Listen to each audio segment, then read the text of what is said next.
සුබම සුබ දවසක් කියලා හැමෝම ආදරෙන් පිළිගන්නවා Tattoo and Travel YouTube නාලිකාවට. ඔයාලා දැන් මේ දකින සිත්තම මේක ඇත්තටම චිත්‍රයක්. ඔයාලට පේන ඇති වලයක් ඉන්නවා. ඉතින් පින්සලෙන් හිමීට පොඩියට ඇඳලා තියෙන්නේ. කැන්වස් එක මත ඇක්‍රලික් මාධ්‍යයෙන් තමයි මේ චිත්‍රය ඇඳලා තියෙන්නේ. ඉතාමත් ලස්සන සිතුවමක්. ඔයාලා හිතන්නේ ලංකාවේ මුදලින් මේක කීයක් වෙනව ඇතිද?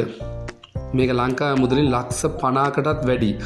ඉතින් ඉතාලි මුදලින් ගත්තම යූරෝ 14000කට තමයි මේක අලෙවි කරන්න මේ ගැලරිය තුල තියෙන්නේ. ඔයාලට පේනවා ඇති කැන්වස් එක මත ඇක්‍රලික් මාධ්‍යයෙන් ඇඳලා තියෙන්නේ. ඉතින් මේ තවත් චිත්‍රයක්. මේ චිත්‍රේ වටිනාකම ගත්තත් වර්තමානයේ වෙද්දී ලංකාවේ මුදලින් ලක්ෂ 25ක් 30ක් අතර වෙනවා. ඉතින් ඔන්න ওই විදිහට තමයි ගැලරිය තුල චිත්‍ර සහ කැටයම් විකිනෙන්න තියලා තියෙන්නේ ඉතාලිය තුල. අපිට අද ලස්සන වීඩියෝ එකකින් මුණ ගැහමු. ඔයාලා මේ වීඩියෝ එක ඉවරනකම් බලන්න. සබ්ස්ක්‍රයිබ් කරන්න අමතක කරන්න එපා.